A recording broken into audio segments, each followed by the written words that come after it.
What do we got here, cornflake? Because I see you got a 100% natural label, but what does that even mean, right? I want to see your ingredients. Because I know we got you on toxic bug-killing pesticides like neonicotinoids, GMOs. You are a regular bowl full of lies. You stopped me when you heard enough. You call yourself a cereal. You got half it right. You're a serial criminal. Got your juvie record here, right? Hanging with high fructose corn syrup, artificial flavors back in the day. You've been a real problem ever since you were bite-sized rolling with the mini pack crew. You know that? I know some guys on Rikers who are gonna love you. They're gonna eat you for breakfast! You stonewalling me? What's labeled natural feels criminal. Stop the lies. Sign the petition. John, let's get this guy a drink. I'm sorry, I get a little carried away sometimes. Ooh, T-Joe! I'm a klutz! Join Consumer Reports in telling the government to ban the natural label at takepart.com/food-labels.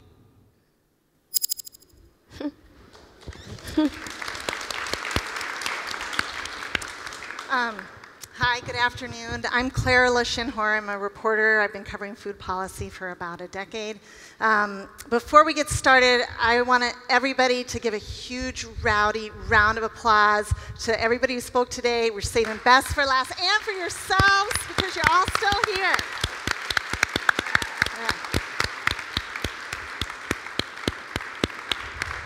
Yeah. So in some of the coverage that I've done, a lot of it has come around to natural labeling.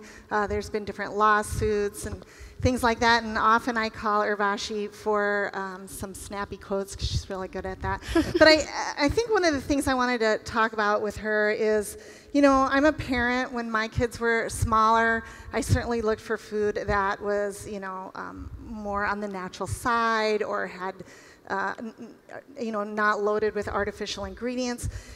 Sometimes I buy food for an elderly person, my mom, and I want to monitor salt or too much sugar and things like that. And so I just wondered if you could talk a little bit about, you know, why does it matter, and why can't we just come up with one label that encapsulates everything that we want to see on a label? Like, why is that so hard? So, Claire, that's really two questions and not one question. Yeah. So let me answer the first part, which is that I think, you know, people go through different life stages, don't they? And I think becoming a mom is one of those life stages where you start paying attention to what you're buying. And if you're not someone who's already been sort of conscientious about the food system, now you've got to take care of the health of this other being that's come into your life, and you're responsible for that. I think that gives a lot of people pause, and people want to do the right thing, and you start to learn a little bit differently or see things a little bit differently than how you might have before. And so looking for things that are more maybe quote unquote natural or not containing harmful ingredients, those are the things people want to do. I remember we do a lot in food safety and sustainability at Consumer Reports, and we try to tether those two things together. We're not believers that you should irradiate the whole food supply because we don't have manure management standards on the farm. We're interested in really dovetailing those two things together so that we can really create a long-term sustainable system together. One thing we were doing a lot of was feeding arsenic to chickens and poultry and even hogs. There were 4 arsenical drugs that were on the market for decades, and they were fed to prevent disease and promote growth, kind of like antibiotics are used today. And yet not a lot of people know that, and that's not on a label. And so that's why certified labels and certified label systems that really have standards in place that ban things like the use of arsenic in the feed supply are so important, and that's why we have been so intent on educating people and really putting on this entire conference for you today, because those are really important things, and having bona fide systems that do that with verification are really important. So why not one big fat label? Walmart tried to do it. Great food. Great food, and they still haven't done it. You know, I think in theory it would be really nice if we did just have one label, right? And we could just do it away with all the different labels out there, and one label tells you the right thing. The practical problem with that is that we can't even get discrete labels right. So things like free range don't have to mean that the animal went outside. Things like no antibiotics don't mean that other drugs weren't used in the food system. So I think while we sort of theoretically would love something like that, and that's certainly, I think, an ideal, it's not where we're at right now. And in our world, we think discrete labels that are meaningful, if there's 5 of those on a package, great. And if they all mean something, then that's a really important thing. So if you see things like animal welfare approved and organic all on the same package, or American grass-fed and organic on the same package, you're getting more value than either label alone. And until we really, I think, start to get rid of the green noise in the marketplace, having one label out there that tries to glom it all together where you can't see where things are kind of falling apart, I think would be a disservice for the marketplace at the moment. Well, I mean, so we have animal welfare labels. We have social justice coming out. We have third-party verified, GMO-free. There are a lot of labels. I tweeted some of the pictures. Say, how can a consumer? I worry about consumer fatigue and that green noise. Like a mom pushing that cart is trying to get her grocery shopping, and she's not having a lot of time to read that label. And it's a lot of labels. And which ones do you trust when there's also ones without meaning? So, I mean, how many labels are on that slide, Claire? A lot. Like 14 maybe? I don't know, I can't count them. 3, 7, 11, 5, 4, 15. So how many smartphones do we have out on the market? At least 15, right? I mean, probably a few more than that. So I guess my answer to that is, if all the labels we were looking at out in the market were credible, and we didn't have to worry about labels out there that could cheat us, like natural or free range or no nitrates, then maybe we wouldn't have so much label fatigue. And I think that's sort of part of our whole campaign, is to educate people on the labels that really do mean something and get rid of that green noise in the marketplace that's really undermining how successful these other labels can be. Andrew touched on this a little bit this morning with the caged broilers, that there aren't any. And recently I had seen someone write a small piece about Orville Redenbacher popcorn, and that they use non-GMO labeling. This is non-GMO popcorn. And they were kind of getting slammed in the story for it. And I could kind of see why, because this is, you know, the green movement wants that non-GMO label. And then I go to my farmer's market the next day, and a fruit vendor that I love, an organic fruit, I buy fruit from them all the time. I notice on their signs, which has probably been there the whole time, non-GMO peaches, non-GMO nectarines, and there aren't any of those things, though they do have a GMO apple not available yet. And I asked my vendor, why do you do that? And they said, because if they don't, everybody asks them. And especially because, and they're not trying to dupe anybody, and they're not, but they get the every Saturday morning in Little Italy, San Diego. And so, you know, what about non-GMO labeling on food that doesn't have a GMO option? Is that something is that duping customers? Is that trying to inform them? I mean, yeah, we call those kinds of claims truthful but misleading. And it's a funny space, isn't it? So, you know, aerosol cans, a lot of them have no CFCs on that can, but that's not value added. They all aren't supposed to have CFCs in that can. Hormones and poultry. You know, no hormones are federally legally allowed to be fed to poultry or pork products, and yet you see that claim over and over again. It's supposed to be flanked with federal law prohibits the use of hormones in poultry, but it's not. So I think we're not opposed to people being informed, And certainly, I think if producers are getting questions, they should be answering those, but you need to answer it with the full context. The non-GMO verified project's an interesting label, and it's a certification program that I'm sure a lot of you out there are familiar with. On their website, I remember talking to them early on and bringing up that exact point and saying, well, so someone sees your label on a product that's not typically GMO, then that's not as meaningful, is it? They did at least go out of their way to, on their site, put what crops are typically genetically modified. They also go the extra mile to explain that, you know, if you use canola oil in preserving cranberries or something, the cranberry may not be GMO, but the oil may have come from a GMO plant. So there's a little more, I think, than we might think, but less than probably what people may mistake. So. And actually, you kind of mentioned this, but I had recently, La Quercha, which I may be saying wrong, they make salamis and stuff. They're from Iowa.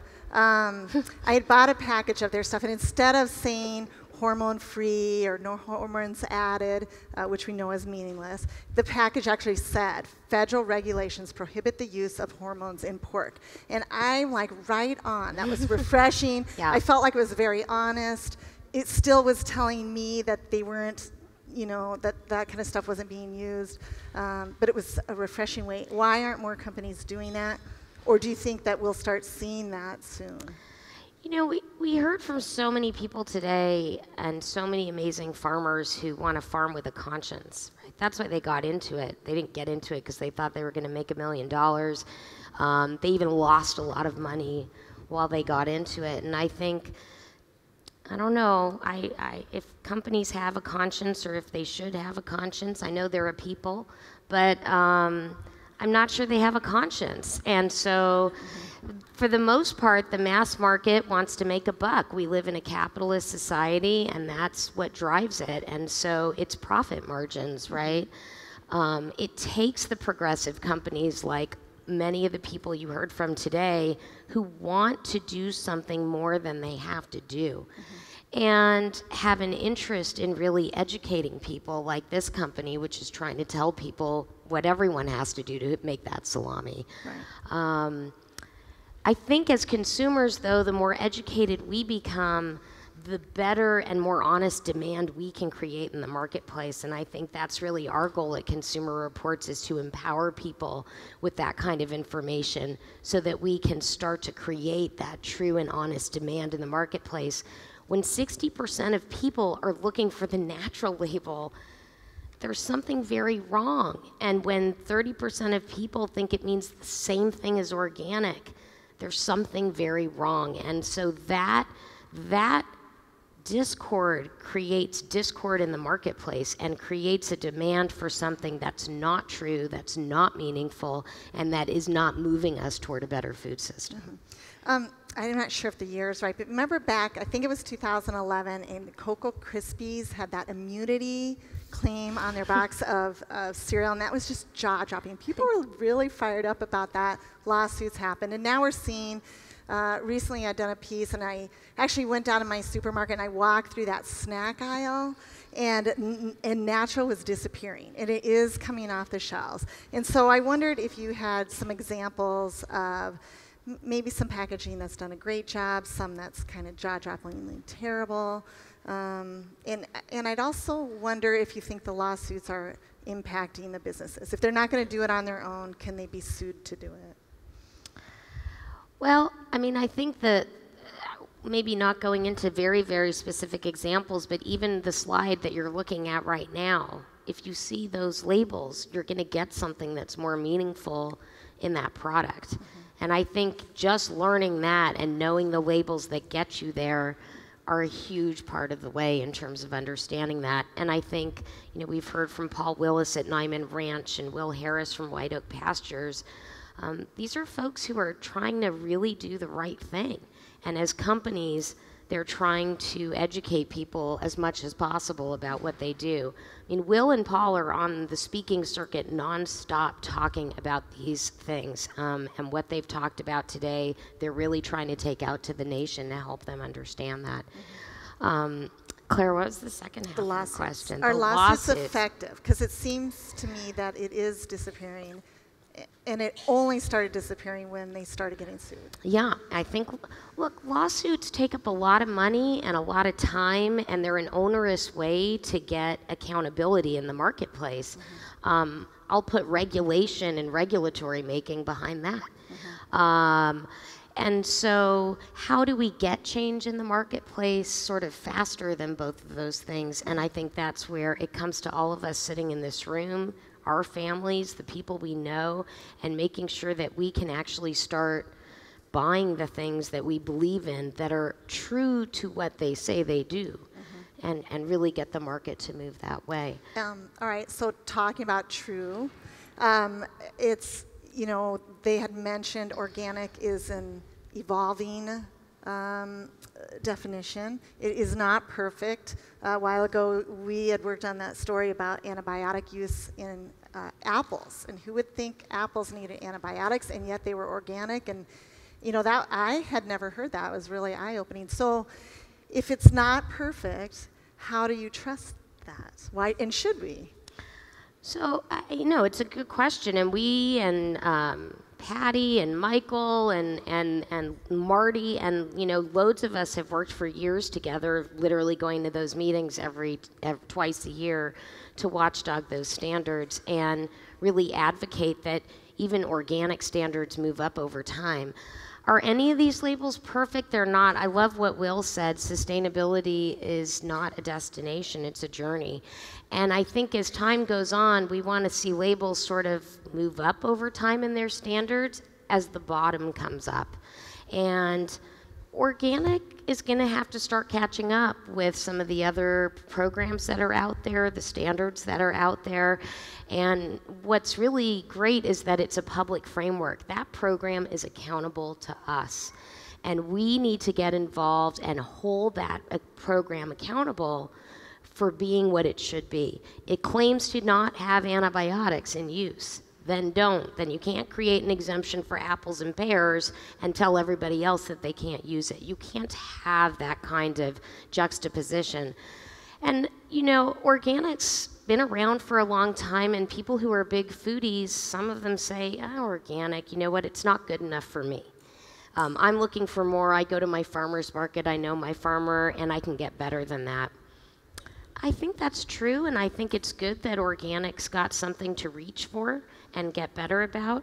But what I tell people is that as the most viable system out there of sustainable food production, if we don't watchdog that label, if we don't hold it accountable, if it doesn't stay strong over time, we're going to lose something major in the whole sustainable food movement. So whether you like organic or not, if you care about sustainable food, then you should care about whether organic stays strong over time, because it is the demonstration of commercial viability on a mass scale. And we should really treasure that, and we should preserve that, and we should make sure that that stays strong over time. And Michael reminded us today there's so much pressure on it all the time. Like, that pressure doesn't get easier. The pressure doesn't get easier, and I think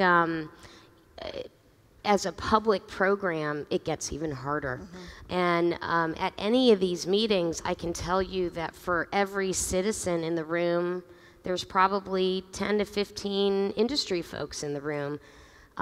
Look, it's good we're all in the room, but we need, it's lopsided. And if the loudest voice in the room isn't the one that's really what consumers expect, the people who are buying the product, the standards become a little skewed and distorted over time, and we've seen that. We've helped rein some things back, but that's what needs to improve over time, and I would just encourage everyone in this room to pay attention to what goes on in organic, especially twice a year when they hold these public meetings. Your voice matters. It matters, and it makes a difference. So we did talk a lot about the natural label today, and I just wonder for, you know, every eater who got duped and picked up a box of cereal or a snack because it has natural, and oh, that sounds good, and there's that beautiful farm where it came from. I'm like, you know, what can they look for to fill that need? Obviously, there's organic. Is it, I mean, what other things can they do to... There's a couple things. I mean, I think, again, the label slide that was up before, those are really great ways to get something that's far more closer to natural than the natural label is going to get you. I want to add one more label onto that, which is wild. And wild labeling is, at least when it comes to fish, is under the Country of Origin Labeling Act, and a wild product's probably close to natural too. We don't have a lot of wild things sold on our market, but there are sometimes mushrooms and sometimes other things that can be venison. And so wild can also be something that you think of as natural that's closer to that. Yeah, especially for fish. That's a big one. Yeah.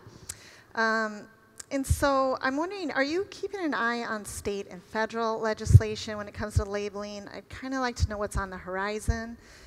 What should people be aware of? And I wonder if there's any good news. Is there good news, Urvashi?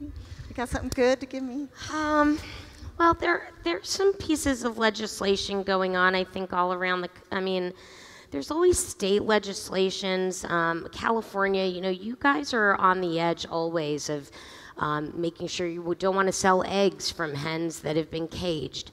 You don't want your antibiotic use on your farms, and you're the vanguard in a lot of ways in this country. It's why I spent a lot of time over here working with Jackie Spear trying to get that organic law passed here that bans the sale of organic fish in California. We knew that would be a wedge. And that was an important one because we weren't getting any traction at the federal level. So I think you as Californians, should be really proud of that, and it's a place where we can sort of get that change hooked in first.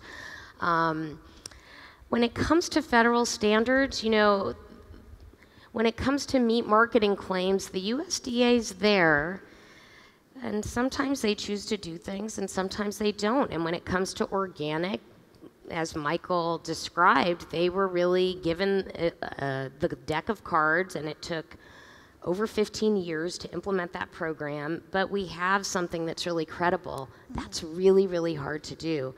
When it comes to something like free range, the government says, well, they have the option to go outdoors. But it doesn't mean they went outdoors, and yet the government's sort of behind that label.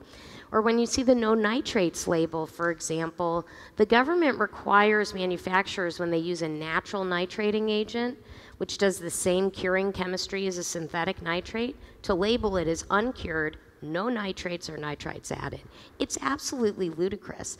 So sometimes when the government and regulations have a foot in the door in that sort of half-baked way, it can actually do more damage than good. So I've got a lot of bad news for you, Claire. But I think the good news is that while we watchdog these things, while we demand for better regulations, while we demand for GE labeling, and we're working really hard on that, and for people to have a right to know how their food's produced, whether that's country of origin labeling, genetic modification, use of antibiotics, whatever it is, that's something that we at Consumer Reports have been fighting for a long time. The more that consumers know, the more that we ourselves can change this marketplace. And I think that's a power that we need to kind of really let steep inside of us. We have that power. Andrew talked about it today. That dollar in your pocket is almost more powerful than any regulation and any half-baked law. And that's what we need to do, is to make sure people really know that true information, and that we collectively start to demand that the nonsensical labels on the market, like natural, go away. And that will help create a level playing field for really creating a better food production system through labels. And really the hottest, biggest food labeling story over the last 2 or 3 years is GMO labeling. And so, which also kind of gets to the core of the natural lawsuits. That's, they're made with an ingredient that was genetically modified and could not be produced in nature. So how can that? So they're connected in ways. So I know you're for GMO labeling. Talk to us a little bit about, why do you support that so strongly, and how it connects to the natural label, and where you'd like to see see it go? Thanks, Claire. So, you know, when we started Donato, you heard from Donato and Femi today about how we run our surveys. And 10 years ago, we couldn't even ask a question about genetic modification because nobody knew what it was or what it meant. And so we couldn't even gauge what people wanted because they didn't know what it was. It's a new technology that's out there. The companies that make these things can go to the patent office because they're so special and get them patented. And yet the same companies claim that they're no different from anything out on the market and don't require any additional testing to demonstrate safety. We don't agree with that. If you cook a food or you smoke a food or you homogenize it, you just stir it, you gotta label it. So why in the world, if you tinker with the genetics, why wouldn't you have to label that? And I think it really defies logic, it defies precedence that's already gone on in the market. And poll after poll we've run in the last decade show that more than 90% of consumers want to know if their foods are genetically modified. And yet, the market doesn't want to meet that demand. And I always say, if everybody wanted blue M&Ms, that's all M&Ms would put in the bag. So people want to know how their food's produced. People have a right to know how their food's produced. And in addition to questions about safety, there's questions about environmental pollution, the amount of pesticides that are used, the superweeds that are created, the resistance to those pesticides, our movement to more toxic pesticides. Why did we develop these crops in the first place? We have a lot of questions about that at Consumer Reports, but at the very least, we think people have the right to know whether their food was made with that technology. Good job.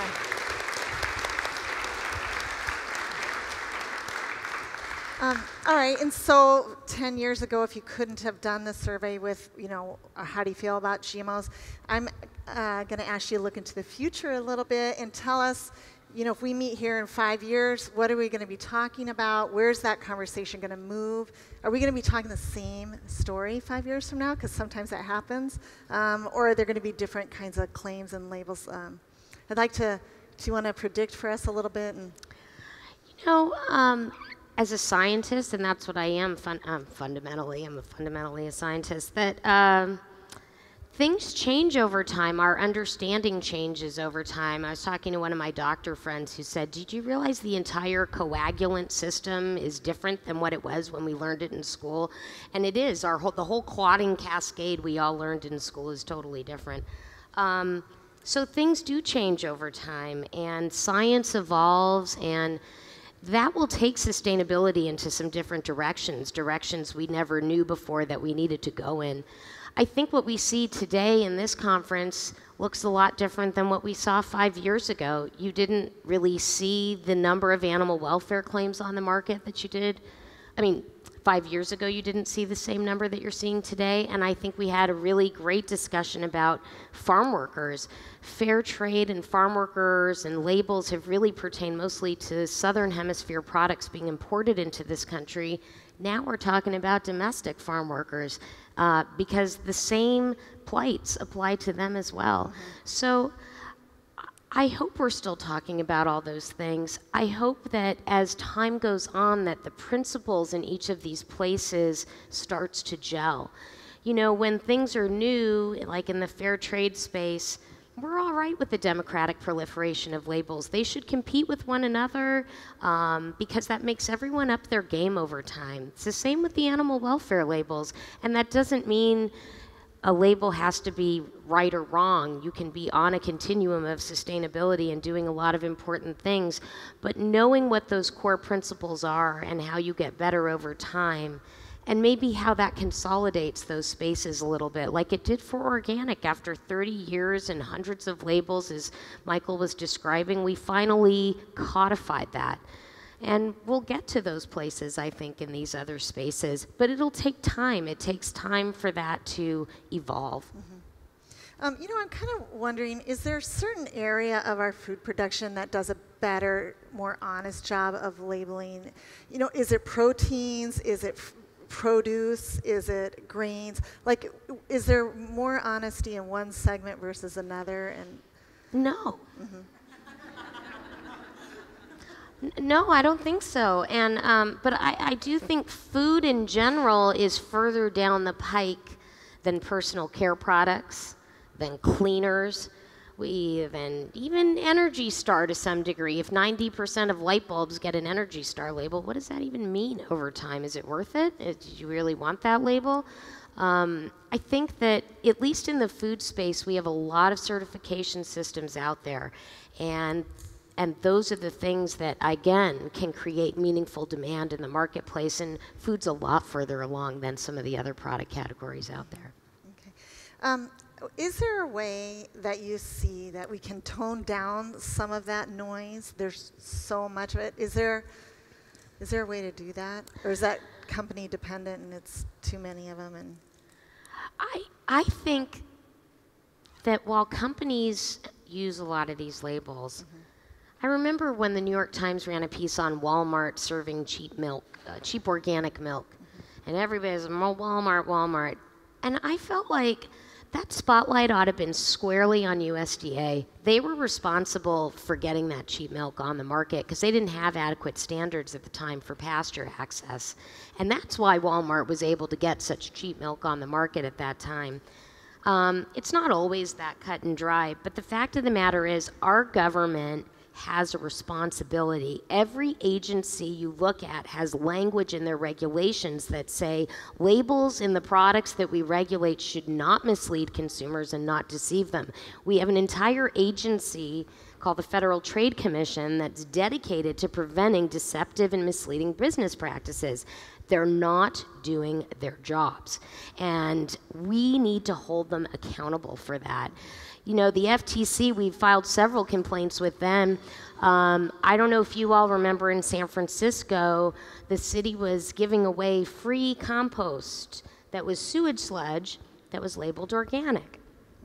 But sewage sludge is prohibited in the organic standards. But because fertilizers are not covered under the National Organic Program, it's a complete crack out there that nobody has any oversight on. When we complained to the Federal Trade Commission about that, they said, you know, the USDA has organic standards. And we said, yeah, but they're not going to actually enforce because they don't have that product category in their scope. And the FTC sort of shrugged their shoulders. They don't feel like it's their problem. You know, that's the problem. And I think that we need to be creating a little more noise around that. We need to be stomping our feet about that because those agencies are responsible for doing what they say and saying what they do, and they're not supposed to allow misleading practices in the marketplace. You know, can you talk about the agencies just because it gets really confusing? It does. Let's talk about that. So explain a little bit in terms of labeling. What's FDA's role?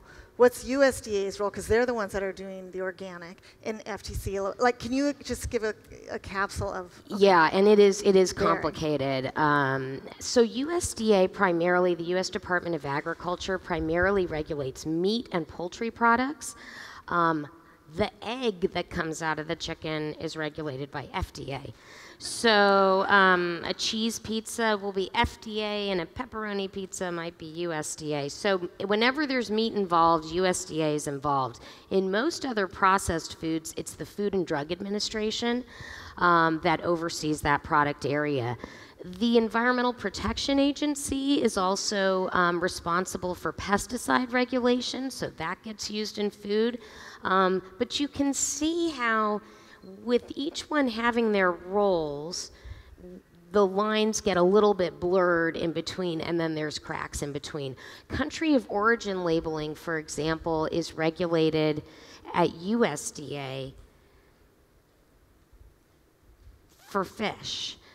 But fish regulation is under FDA normally for everything else. And so it is very confusing, and we need more integration, I think, at the agency level in order to really have comprehensive standards that make sense across the board and where they can efficiently enforce across the board. And is there a champion at the federal level who is in agreement with that? Is that something that could ever happen, or that's? I think the champions today tend to be in Congress. I know that's really, that's a statement these days, but I think they have a leg up on the agencies. Look, I think at the end of the day, it's why we have this petition into both the Food and Drug Administration and the U.S. Department of Agriculture to ban the natural label. It's why we're trying to cull as many signatures as we can so that we can mail that into them to let them know that thousands of people do not agree that this misleading label should remain on the market. And we're going to have to hit it piecemeal for a while until they get it. You know, in getting ready for this conference, I did a quick Google search and I came across this video from 2009. And it was a testimony I had given at a House subcommittee on energy and commerce. And I was saying all the same things we were basically saying here today about misleading labels on the market, about the fact that they need to get off, about the fact that the government needs to do something about it. It sort of enrages me, but look, I mean, 6 years or however many years later, 5 years, it's depressing. So maybe 5 years from now, we'll still be here doing this. But let's take that rage. Let's make this different, because we don't want to go another 5 years with this. We don't need this. And if enough people make noise about it, that's what makes a difference. Claire, it's your reporting out there. It's the people who get the message out there that start to spark the public interest. It makes the public aware of what's going on. And that's what leads to change the fastest. And I think we're pretty close to the end of time. So let's do this. These awesome, wonderful people here spent their whole day with us. And can you get, what is the one or two things they can do? There have been some slides, but what can they do to help push that change and make it happen? So there's lots of things that you all can do. I mean, I think all the information, all this entire conference is going to be streamed online after this meeting. Encourage your friends to watch sessions of it for the panels you really enjoyed the most. Please do visit our website at greenerchoices.org. It's free. We feel like it's a public service to educate people about labels. We rate all these labels. We go into detail about all the meaning of them, what they mean, what they don't, just like we comparatively rate any product we do at Consumer Reports. And please sign our petitions, get involved, become an activist at consumersunion.org. And everyone who's spoken here today, Food and Water Watch, Nyman Ranch, White Oak Pastures, everybody here is doing work that can involve you. And so if you've heard a speaker you love today, reach out to that website. If you think the Agricultural Justice Project is really interesting or any of the other fair trade programs that we saw, you can visit those sites, you can get involved, you can start to support those programs. Yeah, I think that's what I would offer. Okay. All right. I think we're good. Thank you, everybody. Thank you, everybody.